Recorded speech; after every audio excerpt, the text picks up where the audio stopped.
Talk to me nice, talk to me honestly. Look in my eyes, don't let it fall on me. Say you a good guy. It is no secret. If you want to be super successful in your sales career, it all comes down to one thing, and that is relationships. And that's why I'm super excited to have this conversation with thought leaders, perspective shifters on how they use relationships to build and grow their business, especially as a woman of color in the sales industry. Now, let me tell you something. We're not going to talk about just the good relationships. We're even going to dive into the relationships that they had to let go to really soar in their sales career. So this relationship panel is all about how you can be the matriarch in your community, how you can lead at work, and of course, stay afloat. We have some awesome women who are going to share their industry expertise with you on this particular panel. Up first, we have Michelle Vincent. She is head of industry at large customer sales at Google. We also have Shauna Preve. She is vice president of enterprise sales and business development at DoorDash.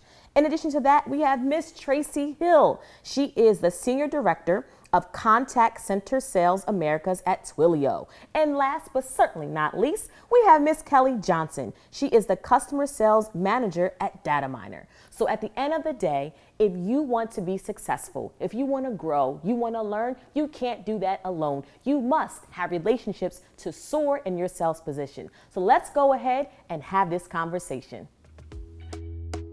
Talk to me nice, talk to me honestly. Thanks, Quinn, for passing it on to us. Hello, ladies, and thank you so much for taking the time to speak with us today about your different relationships within your career. My first question is, can you tell us about a critical career in your network and how you were able to build it? Shauna, let's start with you. I think relationships really impact everything that we do. Obviously, the customer relationship is paramount, but also, everyone on your team who gives you feedback and helps you get better. I've had very influential bosses, but I had one in particular. And what's interesting is that I wasn't even in sales when I was working for him. He was the business founder at my previous company, Google, and I actually started as his assistant. I was part of his staff, and I got to see up close and personal everything you do in sales. And to be honest with you, I fell in love with it.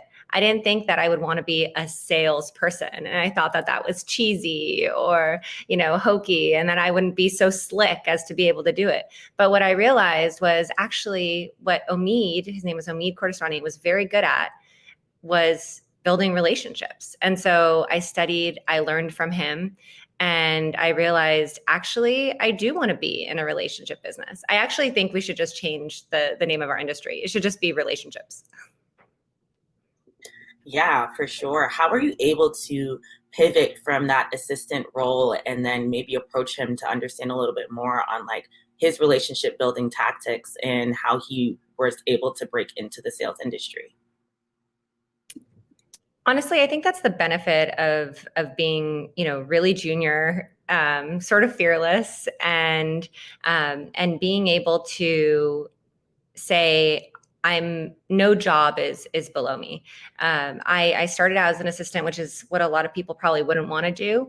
But what I realized in that role is because you have so much proximity to an executive and you get to see everything that they see, you actually accelerate a certain kind of learning, right? You accelerate your executive relationship building. And so I sort of put the cart before the horse. I learned how to deal with the executives who were all in sales first before I learned my craft and my skill.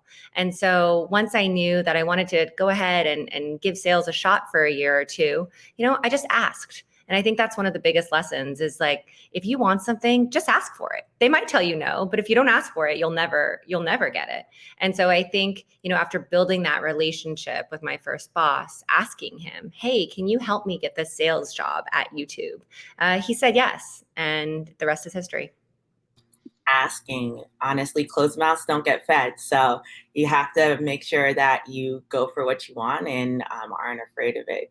I'll pivot over to you, Tracy. Can you share a critical relationship in your network and how you were able to build that?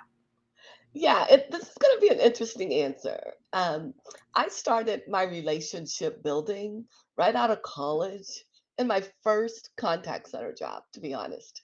And this is where I realized that I had the ability to build relationships because I started my career saying, "Thank you for calling American Express. How may I help you?" And if you think about building relationships, and this was critical for me, when you're not face to face with an individual, when you're talking about their finances, right? Um, that is and can be either a good outcome of a relationship or a not so good outcome of a relationship. And our jobs, and we were taught there to control the conversation, to, be honest with the customer. So to your integrity is important and to build trust within a conversation.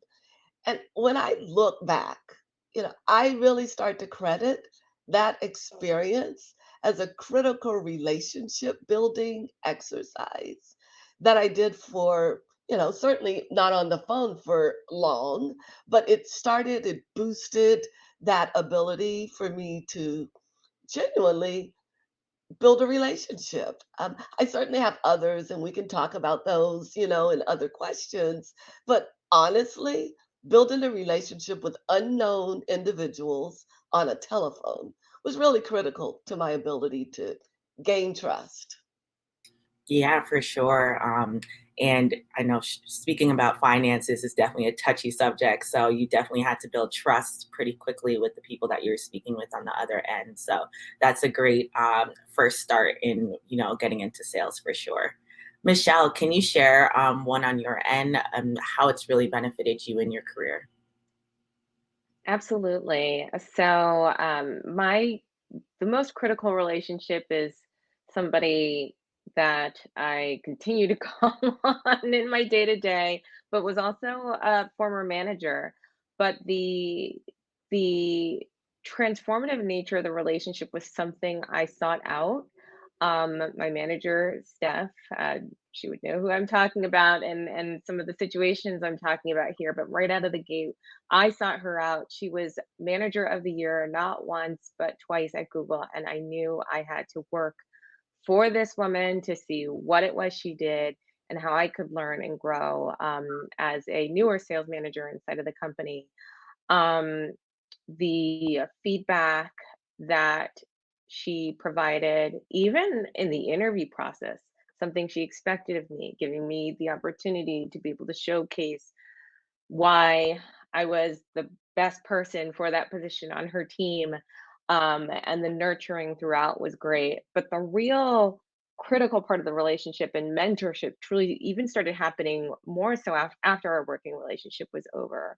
Um, it was time to grow my career. I knew there was still so much more I could learn. So just knowing to reach out and ask for help, being able to understand somebody who knew who I was then, knows my flaws, my strengths very, very deeply, and can connect the dots with where I need help or different challenges I'm trying to address, has made for good decisions,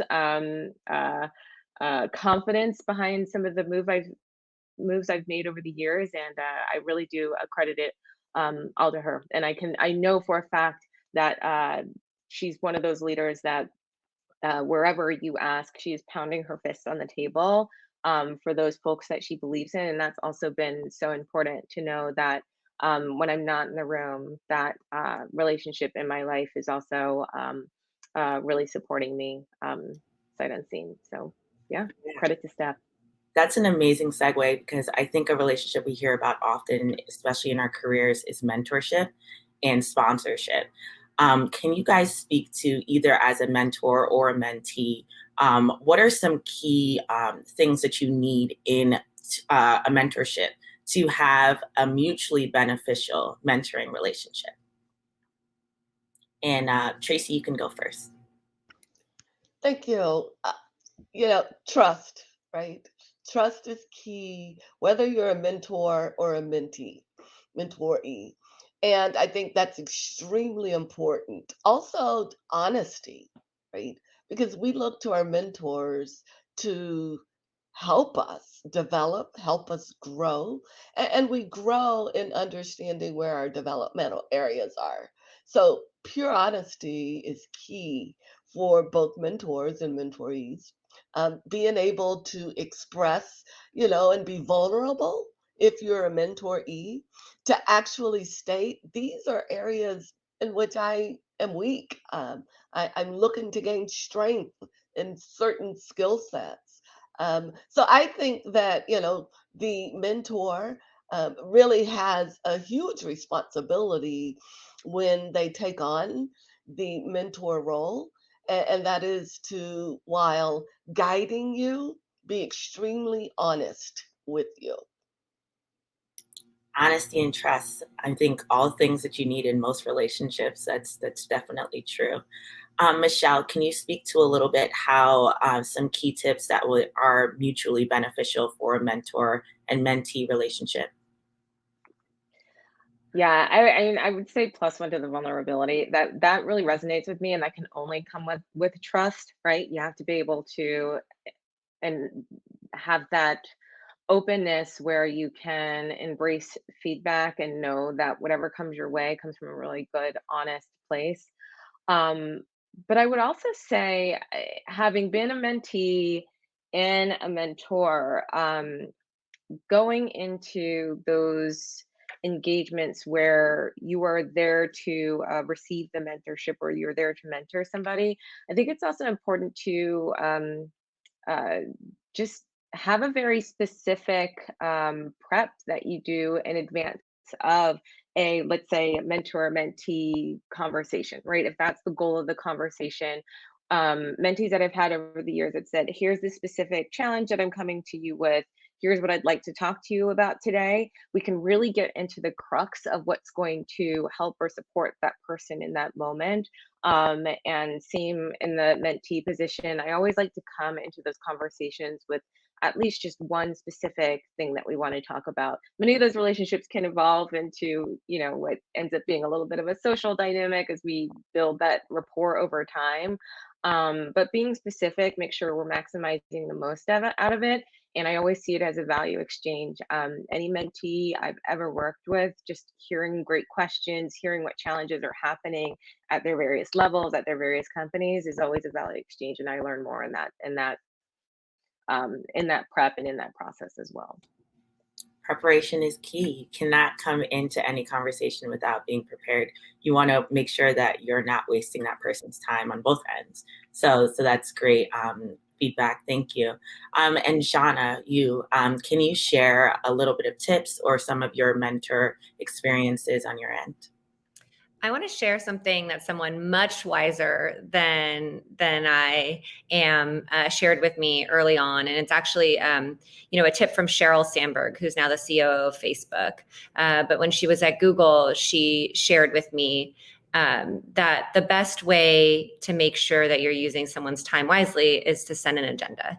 And I learned that because I was scheduling for her boss, and we would always cancel meetings, and she never wanted her meeting canceled. And so she would send an agenda to show me how important all the list of topics were for her boss and why she couldn't have her meeting canceled. And so when she took me on as her mentee, she reinforced it. You have to send an agenda. My time is limited. You have to be clear about what you want. And I've always taken that with me, because I think when you're in the presence of somebody who's more senior than you and you want their advice, I think the normal reaction is to just want to listen. But that person doesn't know what to talk to you about unless you bring them something very specific, like Michelle said.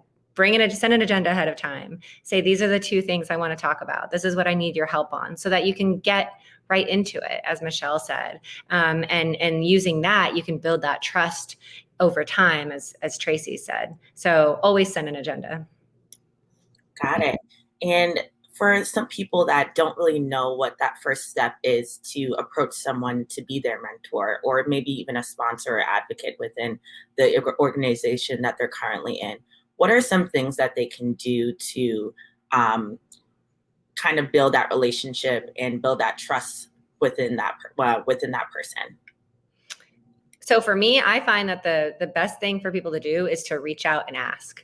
So, and this is something that I noticed that men tend to do more than women. And so I want to encourage everybody to do this.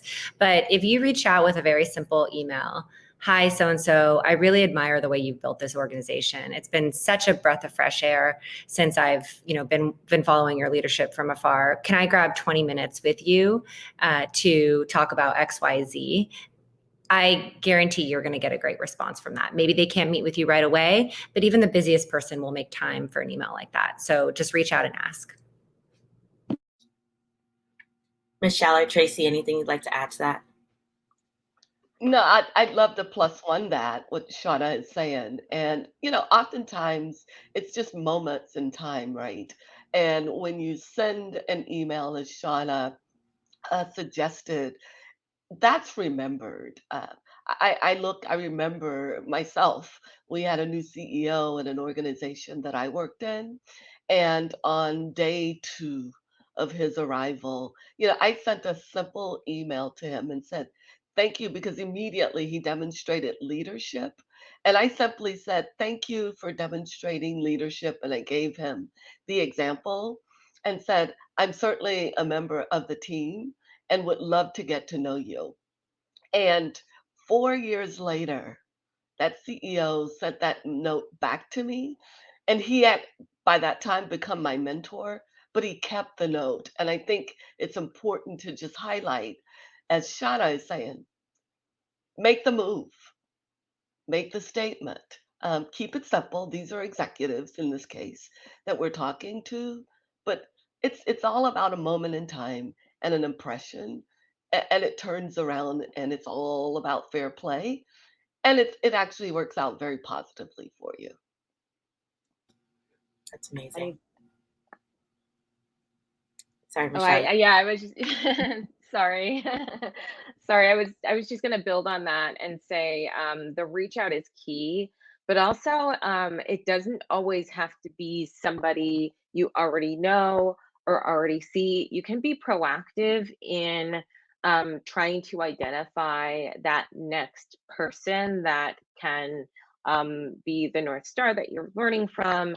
I've done it myself in both directions in professional networks. Oftentimes, many companies will allow you through L&D expenses to be a member of different trade groups, etc. And you never know who you're going to meet inside of those organizations. So, kind of picking up your bootstraps, putting yourself out there, seeing who some of the leaders are on stage that might be even outside of your company can also be a great way to get some more exposure and perhaps find other folks that are willing to mentor and expand their networks in return through learning more about you. Yeah, for sure. We're speaking about all very positive mentoring or just professional relationships, but that's not always the case. Can you guys speak to any times you've had to, for lack of better words, break up with a mentor or a mentee or a sponsor within your organization, and because it wasn't no longer serving you or it was toxic? I don't know if I have had to, break up, but certainly I think there are moments that are hard in every single day. I think receiving feedback is really hard. It's really hard to give it, and it's really hard to get it. And I think, one of the things that I've had to learn, and I'm still working on this, is how do you receive feedback, not hold that in hostility, right? Like not get angry and use that to really better yourself. And so for me, it's more, the challenge is less about breaking up with somebody and more about like, how do I take feedback from somebody, whether it's warranted or not? And how do I take that and make myself better? Because it's hard, right? I mean, I don't know who's good at it. I'm sure there are other people, but it's at the end of the day, I think it's about your attitude, right? Am I going to use this moment to get better? And so I would say that's probably one of the challenges I think I deal with relationships, is getting that feedback, working on myself, and then moving that into a good place. Sometimes hearing feedback is extremely difficult. But what about those situations where people are really negative or maybe even creating a hostile space that you're working in? How do you navigate that or approach it in a way where you sever that relationship or maybe even create a boundary? I've had that experience, and it was early on in my career. The beauty of that experience was also that I had a mentor that I could talk to about that experience. And the person was actually someone that I reported to, and it was another lady that I reported to. And the best advice that I received from my mentor was, if you're ever in a situation where you can select your boss, always select your boss first. Choose that first, because of the amount of time that you spend with someone that you report to, somewhat of the professional intimacy of those relationships. Not that they're always going to be positive, but sometimes when you walk into a relationship, not understanding or knowing the individual that you, in this case, it was a reporting relationship. Be prepared to be able to walk away from it and move on, without damaging the relationship in and of itself. And that can be very challenging. But I've had that experience where I've had to actually walk away from a relationship and move on. You mentioned something, a word earlier as well, which was boundaries. And I think when we look at maybe more formalized relationships, I've reached out, I'd love some mentorship from you. It's really important, I believe, up front to set those boundaries. Like maybe we'll meet every other week for 3 months, once a month for 6 months, whatever that might be. Maybe not to the point of toxicity. I think if something gets to the level of toxic, you need to have the confidence to be able to walk away. But not all of those engagements are going to be as transformative or as amazing than the next. And so by having that sort of time bound nature of the relationship, that so called breakup or the end to that exchange can be a little bit more organic unless there is something really negative or prompt to walk away, in which again, I think feedback can be a gift if you can make sure to deliver it in a confident way as to why it's not working out. So I've had those time bound mentorship relationships, for example, where it started out as formal and then perhaps it became more informal over time. But then in those ad hoc situations, maybe it's just a casual reach out once a year, 3 times a year, versus kind of feeling beholden to maintaining that regular engagement. Yes, for sure. So hearing feedback and not taking it personally is one. Knowing when to walk away if you can, and then also creating boundaries are all things that if you're in a situation, a professional situation that you'd like to walk away from, or you can't continue on with, is important. We've been talking a lot about professional relationships, but this summit is about the holistic woman. So we definitely want to touch on work-life balance and understanding how you are also managing your own personal relationships. So we know it's so easy to get caught up in our work demands, especially being in sales. It's an extremely demanding position to be in. How do you guys continue to nurture your personal relationships throughout your career? And we can start with you, Tracy, since you mentioned something earlier about your husband that we definitely want to hear about. Well, thank you. He's my biggest cheerleader. A couple of things. Personally, I do not have children, so it's my husband, myself, and my 5 pound dog. So, in order to maintain balance, work life balance, I tend to try to spend as much time with them as I can. So, I've learned when to shut off. Typically, again, from our work from home scenarios, and being in sales, I've worked from home for years and years. I also separate my workspace from my personal space within my home to ensure that I literally go to work and I leave work. The other things that I do is I've already determined that my retirement, I'm going to be a fantastic photographer, right? Really hoping. And so I spend time just learning that craft or I'll walk outside and take a break, right? And I'll take a photo of a flower in my backyard. I love music. When we could travel, we spent a lot of time traveling for concerts and music. So I am a very simple person, but I tend to have a point where I know when to shut off and I separate my work from my life, whether it's in the same home, I separate those two so that it doesn't bleed over into one another. Having that balance is important. I definitely want to see some of these photos that you have, especially if it comes to plants and flowers. I love all of that. Shauna, can you share how you've been able to balance work and nurturing some of your personal relationships as well? I just have very tactical, things that I do, starting with the relationship with myself. I know that if I wake up, I grab my phone and start reading my Slacks and my emails, that I won't take care of myself. And so the first thing I do is I get up and I go to the gym. Because if I don't do that, then it's never going to happen. And so I know that in order for me to be my best self, I have to get that done. And so it starts with the relationship with myself. And then the other thing that really helps put things in perspective for me is thinking about, what am I going to remember a year from now or 5 years from now? Am I going to remember taking another week of 100 meetings, or am I going to remember that trip to France that I made myself go and do, or that trip to see my mom and spend some time with her? Like, what am I working for, and what am I going to remember? It's become easier, I think, later in my career to do that, honestly, because I know that it's just another 10 years of working and another 10 years of working. And so you really have to pace yourself, because, the brain at the end of the day is a muscle. And you wouldn't work out every single day without taking a break. Your muscles would hurt you. And you have to think about that for your brain and taking care of yourself as well. At least that's what I do. Yeah, making a habit of really taking care of yourself and taking the time that you need, especially at least once a day, where you can kind of separate yourself from work is important.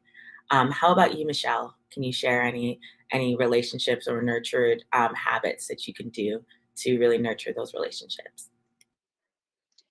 Yes, and this is, one of my favorite areas to talk about with my team. My management philosophy is people first, process second, and in people, we need to make sure that we're taking care of ourselves, our mental health, and well-being. So I agree with Shauna on that first point. It's actually been the quarantine. I've been able to maximize a little bit more of that me time and taking care of myself and not letting the carbo load pounds pile on, and that's been really, really important. But conversely, and my family, I have a husband and two children. My oldest one just started middle school a couple of days ago, and I turned and said, "Oh my gosh, we only have so many more years left." And so they're different. To bring up the topic boundaries again, that I create, and I have no shame, and that, dinner time is our time. My kids are still young enough. They don't really have plans. So anytime we can sit down as a family, we can. I like to work hard, play hard, right? We have those times where, especially, outside of the times we're living in right now, where we're on the planes, trains, and constantly going. But then conversely, that balance needs to be struck with sitting down with our kids, spinning the globe, and saying, "Hey, where do we want to go next? Maybe Australia, but we can find somewhere fun, somewhere we haven't been as a family, and really, really value that time." So getting each other involved, and I think having an open and honest conversation with my husband around our schedules, trying to make sure we're there for our family and find time for each other as well.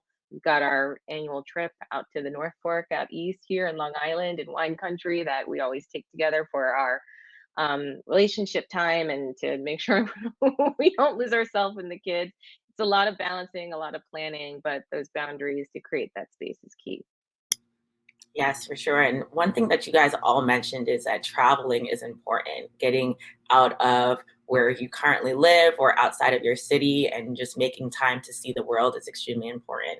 It's difficult now with COVID, and all of these different variants that keep popping up. But just making time to, even if you're taking a road trip somewhere close, to shut off for a little bit and invest in yourself and invest in your loved ones around you is extremely important, even if it's your 5-pound dog. I have a dog as well, Tracy. So lastly, before we really close out, there's one more thing that I want to touch on that I think is extremely important, is that each of you have really transitioned into the tech industry throughout your career. And I know that all of our listeners, whether they're currently in tech or they are trying to get into tech, is probably wants to hear how you were able to make that transition and who within your network you were able to kind of tap into to help you facilitate that. So Michelle, let's start with you, and hear just a little bit about your success and who you were able to connect with within your network to get there. Sure. Yeah. So I went from selling ads at the New York Post in a newspaper and transitioned to Google in 2007. So it was a big transition at the time. Maybe a little bit more tame than, all the different products and everything that exists in digital today. And I thought back then I knew the difference between a CPC and a CPM. I got this. But then those first 6 months, it was truly like drinking from a fire hose, information overload, imposter syndrome at level 10. And I did not go into the company with any friends or knowing a lot of other people in digital at all. So inside of the walls, there wasn't really a clear mentor, somebody I could turn to. Inside, outside, nothing. So networking and finding little micro ways to build connections with others during events inside of the company, attending new hire happy hours. I was building that network, that sort of trusted advisor community from scratch. But taking that time to build that, I started to meet other folks who came from Google from outside of tech, some people in radios and people in TV. They knew exactly what I was going through. They shared little words of encouragement. I still remember one conversation that was so helpful to wrap my head around all of the training. I've actually shared that same story with new hires that I onboard to help them feel more comfortable in those first 6 months. And I bring that to, I mentor in our Black employee ERG program, and just help them know you're not alone. And that's what I needed to find. It was really important to just find little ways to connect and build that network from scratch when there wasn't anybody else there for me then. How is it being able to then connect with those people outside of those different industries? Did they also try to maximize you now being at Google and see if they can get in with you, or what did that look like for you? 100%. I had a former manager from my newspaper days reach out to see if I would support an inbound or the internal referral, I should say. And I definitely love giving back in that way. And I think it's something now, as people have more networks than perhaps I did back then in tech. It's so important to reach out, share goals, learn and understand about the company. You can receive some really important, I think, coaching and advice and what to expect in the interview process in some of these organizations. So I'm actually coaching a peer through that right now, somebody who I know is going to make an incredible contribution to the company someday. We just need to find somebody to scoop her up. So I would highly encourage, again, to the point of the reach out and just having the courage to try and see if somebody is willing to support you. That's a really wonderful way to get a little boost, and that internal referral will go a long way. They are much more highly viewed by recruiters than those that just go straight through to the site. Yes, referrals are definitely much easier way to get in rather than trying to apply online, which can sometimes be a black hole. Tracy, I know you mentioned also that you started over at American Express. How were you able then to pivot into the tech industry over time? It was interesting, my pivot into the tech industry. So, yeah, I've been in the contact center industry for 30 years, right?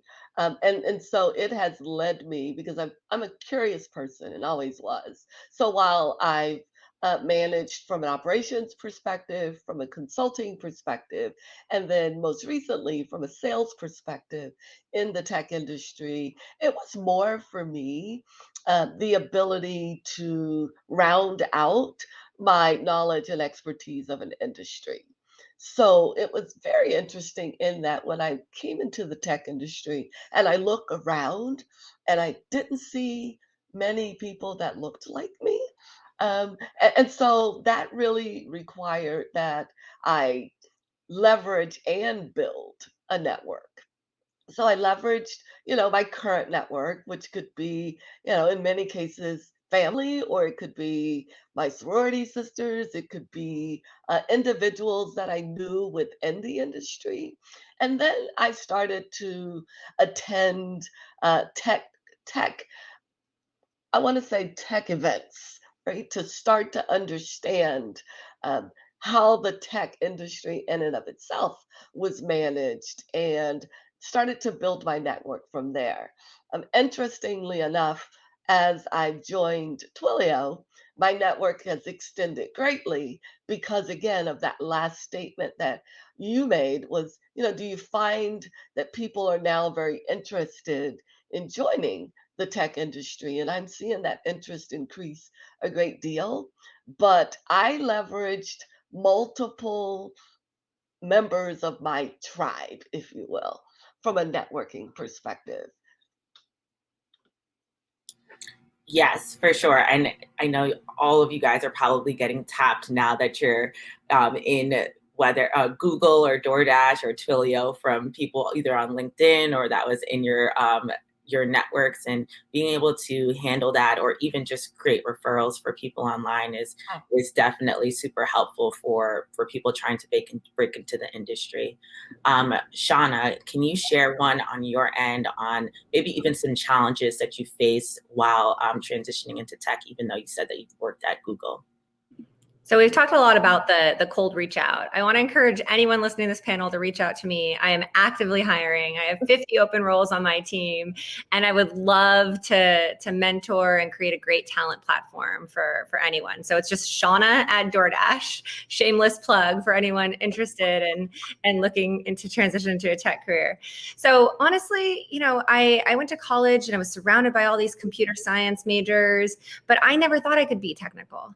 I thought, oh, I'm a business person. I'm a good writer. I wasn't as strong in math, and I never thought I could do that. But then I transitioned and did that assistant job for a tech company, Google, and I realized actually, like, Google has a lot of engineers, but they need strong business people too. So you can actually take your non-technical background and degree and go and be awesome at a tech company. And the thing that I love so much about this sector is that it's always changing.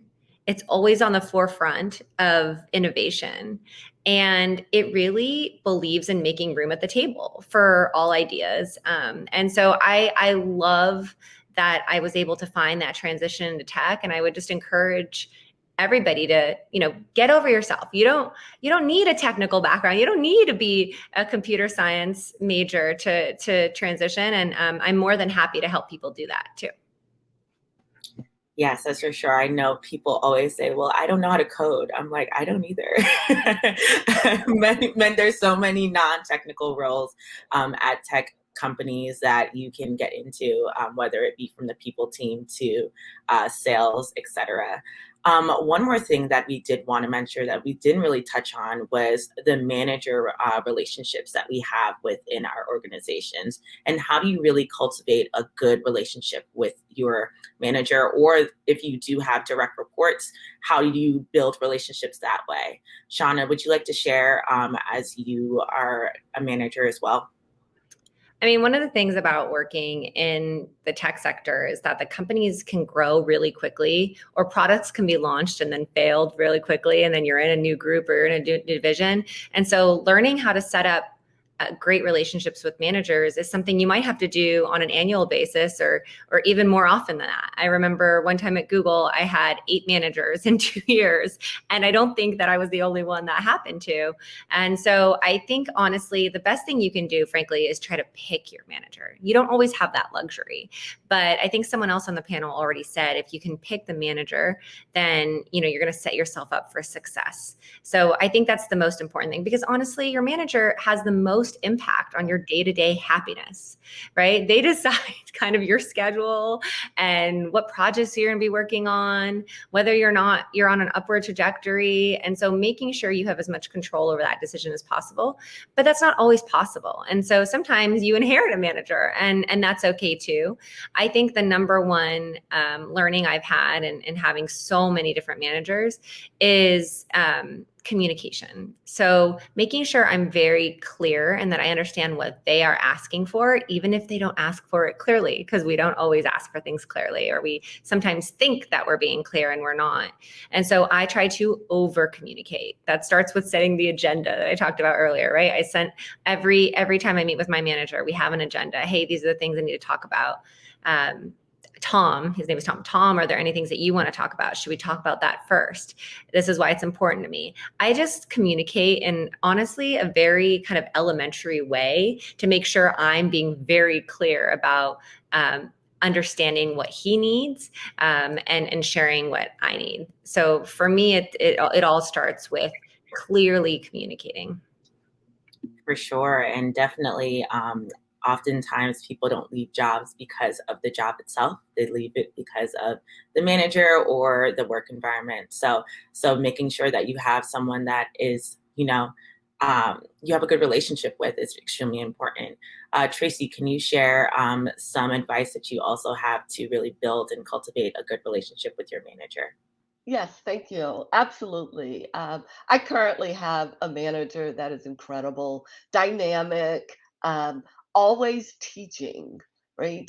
And I think that that's really, really important is that you can learn from your manager. His name's Tony Lama, and he is absolutely fantastic. And what I love about him and what I try to emulate as well in my management style is pure, open, honest communication. Simple. He keeps it very simple. He's extremely clear in expectations, provides feedback, and someone that you trust. And I try to emulate that. Again, it's all about relationships. It's all about the ability to build relationships. And for my team, I just make sure that I'm available to them when they need me most. And finally, I want to add one more plug. And like Shauna, Twilio's hiring like crazy as well. I would help anyone and invite anyone that would like to come join a fantastic organization. And again, we're an organization whose values really talk about management, honesty, be bold. And so we would love to invite others. But again, that management skill for me is actual open two-way communication. I'm loving all these shameless plugs over here. Um, and it seems like honesty and clear communications are both things that are really important. Michelle, anything else you'd like to add? I'm sure you'd like to plus one on some of it as well. Yes, two specific points. Expectations were mentioned, and so understanding very clearly what my expectations are is one way that I can deliver against what my manager hopes and expects for me to do, but also understanding their expectations. Can I connect the dots between what am I doing and how does it actually ladder into what they need to deliver? Is there a way that what I'm doing, what my team is executing on, can actually make their job even easier? So, understanding multiple layers of those expectations has always been a great way, I think, to rise to the occasion with my leadership. And then how that translates into communication, I'd actually like to double click into communication style. My manager and I, through directly asking him when I first started, what is your communication style? We actually have very different styles. I'm an email person. He's a chat and ping person. But I know if I need to get a point across urgently, or I want to make sure he sees something, that I can flex my style to meet him where he's at. And he knows how I like to receive information in return. So those pieces together have made our relation very much more seamless and easy to navigate in the day to day, even though we're a little different. That last portion, understanding the communication styles, are so important. My company is very much so Slack type of company, where I came from finance, which was very much so email, and a lot more formal, or even you get up and talk, walk over and speak with someone. But these were all great, valuable points. I want to thank you all, ladies, for taking the time to speak with us today. And something that we all have learned is that even though we're, in control of our careers, we can't do it alone, and we need to do it with the people around us and really tap into our networks. And relationships really do matter. So we encourage all of you guys to see who's in your network. We have some shameless plugs. Tap on Tracy, tap on Shauna, if you're looking for any opportunities, and I'll pass it back over to Quinn. So thank you guys.